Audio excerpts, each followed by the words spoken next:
Oke Om, RC baru lagi.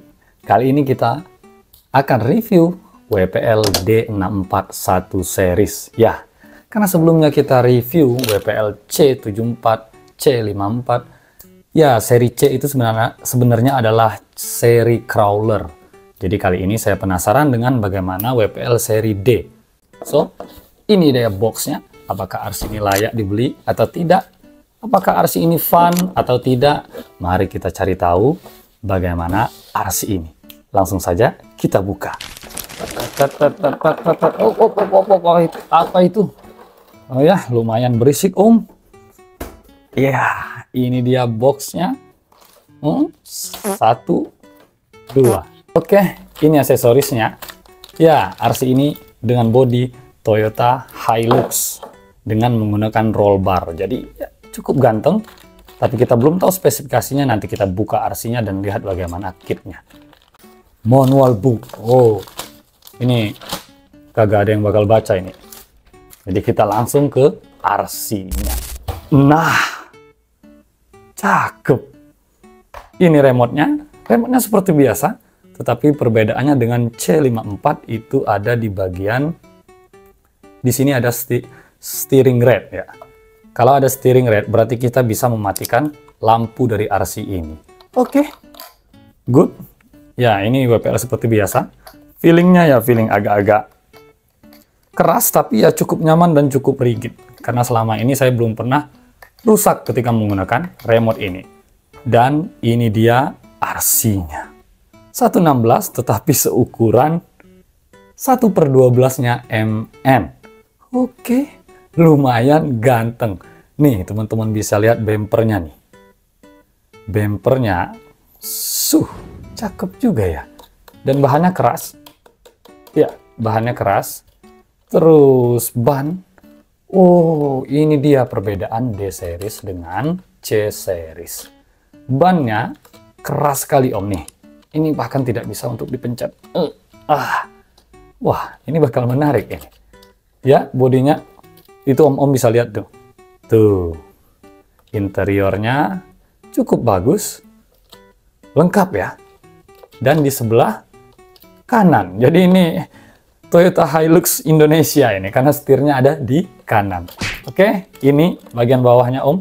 Bagian baknya. Wah. Ya cukup dengan detail-detail seperti ini. Akan tetapi RC ini tidak license.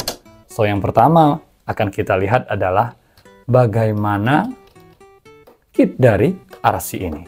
So, nggak usah lama-lama, langsung aja kita bahas.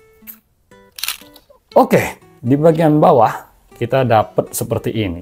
Oh iya, cukup menarik ya Om. Gardan ini seperti WPL C series, persis sama. Jadi tidak ada perbedaannya. Akan tetapi ada perbedaan di gardan depan, yaitu model IFS. Jadi dengan model independen begini ya. Jadi gardannya ini independen. Ada per di dalam itu. Nanti kita liatin ke teman-teman.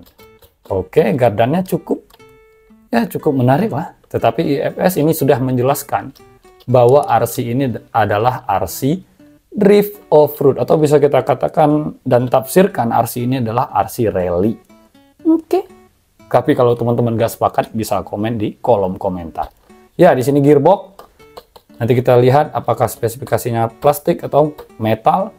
Oh, ini ban serepnya ada di bawah Om. Nah, menariknya ban serepnya itu sekalian tempat tray baterai. Jadi kalau Om puter, ya tempat baterainya terbuka. Oke, di sana ada baterainya. Oh, kita lihat dulu berapa kapasitasnya. 800 mAh. Oke, cukup lah. Nanti aja.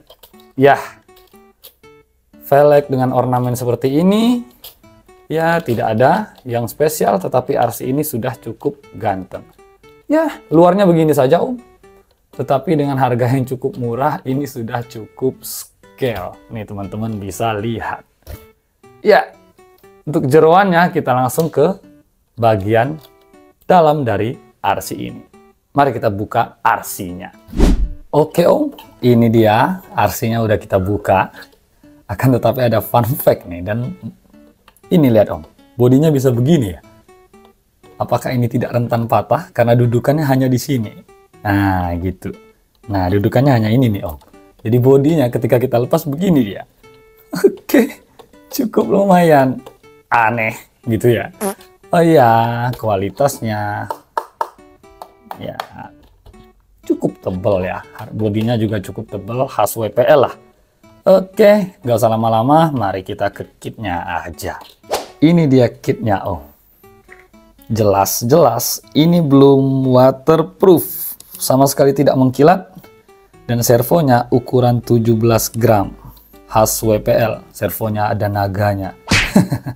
Dan ya PCB, masih PCB, dan yang karena RC ini menggunakan gardan berbentuk IFS, so dia menggunakan kawan arm seperti ini sebagai suspensinya, gitu. Jadi karena menggunakan gardan IFS, suspensinya harus menggunakan arm dan dikunci oleh baut-baut seperti ini. Nah, itu teman-teman bisa lihat. Motor 260 brushed dan gearboxnya itu teman-teman bisa lihat gearboxnya masih plastik semua. Tetapi komponen dari gearbox dibuat untuk high gear speed. So RC ini jelas tidak ada torsinya, tetapi memiliki speed. Ini dia gardannya, Om. Gardannya lagi. Kopel. Ini dia kopelnya, Om. Kopelnya masih plastik. Di sini dia nyambung menggunakan sistem seperti ini. So, no problem here. Di sini tray baterai. Ya, tray baterai teman-teman bisa lihat tuh. Ya, lumayan kecil ya. Dan apalagi nih yang bisa dibahas? Sasisnya ini persis dengan D12 ya, 11-12 lah dengan D12. Sedangkan wheelbase dari RC ini adalah 19 cm. So ya cukup. Tapi saya penasaran itu gimana dengan gear gardannya. Saya mau lihat apakah gear gardannya metal atau tidak. So kita buka dulu. Oke, Om, ini dia gear gardannya. Dan menariknya gear gardannya itu metal. So ya, ini cukup lumayan karena kita cuma harus merawat gearboxnya saja yang masih plastik. Tetapi di bagian gearbox, pinionnya itu udah metal. Iya. Oke, cukup ya. Jadi sasisnya itu plastik. Minusnya itu aja. Tetapi ya sesuai harganya lah. Kalau ban, dia hard compound, Om. Dia menggunakan hard compound dengan over diameter 50 mm. So, apakah RC ini fun dengan harga segini atau bikin kita nyesel aja belinya? Mari kita coba, tapi sebelum coba kita pasang dulu aksesorisnya. Ini sudah terpasang semua dan RC-nya lumayan cakep nih, Om bisa lihat nih. Nih. Ya, lumayan lah. Roll barnya itu lumayan bikin RC-nya cakep. Ya, kalau ini memang dari tadi ya, door handle-nya yang belum saya pasang. Nanti kita pasang aja. Ini snorkel, tapi saya kurang suka dengan spionnya. Tuh teman-teman bisa lihat tuh spionnya tuh. Ya, rada aneh ya, Om ya. Di sini ada plat, ya tempat plat. Dan di bagian belakang itu tinggal kita cari logo-logo Toyota Hilux-nya. Ya, saya juga belum tempel stiker lampunya. Ya, karena saya udah nggak sabar, mari kita coba RC ini. Oke, untuk servo itu lumayan, tapi teman-teman bisa tekan tombol steering trim untuk mematikan lampu, dan ada throttle rim. Kalau ditekan itu tidak ada. Ya, ini speed ya. Itu speednya, Om. Oke. Sepertinya RC ini memang RC speed. Coba kita tes dulu. Gimana nih? Sepertinya RC ini fun. Oke, mari kita coba di luar saja, Om. Buset, RC-nya kencang, guys.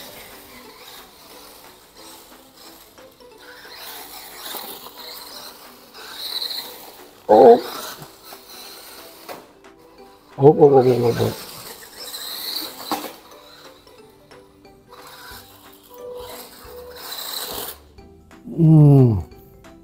kencang. Tuh, teman-teman bisa lihat tuh, kencang kali dia.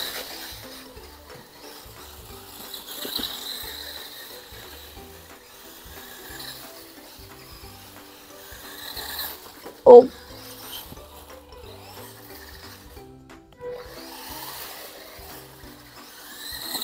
Oh.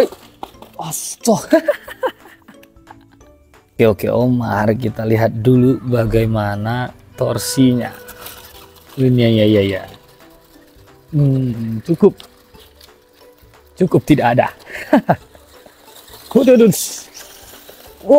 Pelan-pelan bos. Oh ya, langsung nyangkut Om. Ini jelas peruntukannya untuk kebut-kebutan di tanah.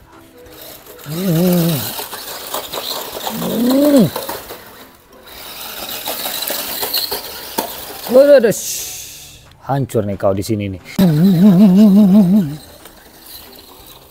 Mantap. Oke. Sih.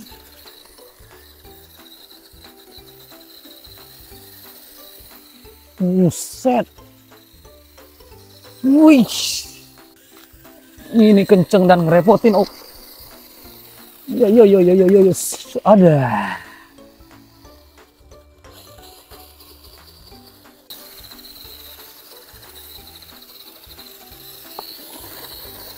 What? Astaga. Oke. Lagi. Hah, apa tuh? Wah. Oke Om, kopelnya langsung patah. Oke. Oh enggak, ini bisa disambung lagi nih. Cuman itunya aja yang patah. Lepas ini. Oke, kita lihat dulu sampingnya. Oh ya, cuma lepas. Nah, ini dia Om masalahnya nih Om. Ininya tadi kelepas. Jadi ininya lepas ini. Link rodnya itu. Link steeringnya. Akhirnya melepas kopel karena cuman ditempelin begini aja nih, nggak pakai baut lagi. Oke, tapi ini udah pakai bearing, so ya RC ini ada plus minusnya. Mari kita gas, coba lagi. Saya juga lupa kasih tahu tadi bahwa RC ini juga sudah dilengkapi dengan fitur diferensial, so ini memang cocok untuk drift ya.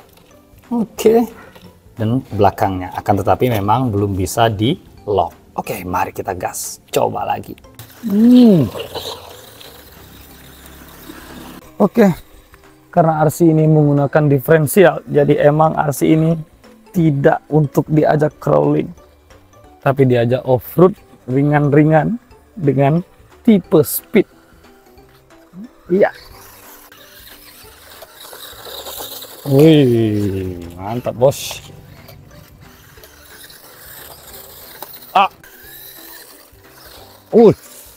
Ini ngerekam yang susah.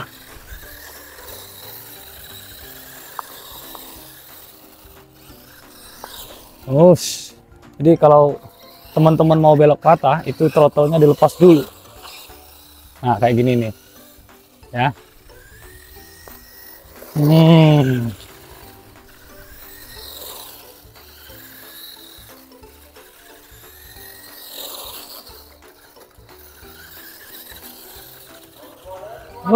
Udah maghrib.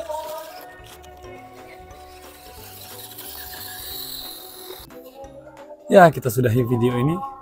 Menurut saya RC ini fun sekali. Dan kita memang harus cari tempat yang luas karena RC sekencang ini juga tidak ada remnya. So dengan fitur diff lock, tanpa diferensial, tanpa model lock, RC ini sudah sangat proper. Terlebih lagi di aspal atau lantai-lantai yang licin. Tetapi ketika kita ingin drift di tanah seutuhnya, sepertinya RC ini belum terlalu proper. Akan tetapi overall, secara kualitas dan harga, kita dapat bodi seperti ini, diferensial, ya RC ini cukup lah untuk memberikan kita kesenangan dalam bermain RC. Oke, jangan lupa teman-teman untuk menekan tombol like, komen, dan subscribe-nya. Goodbye.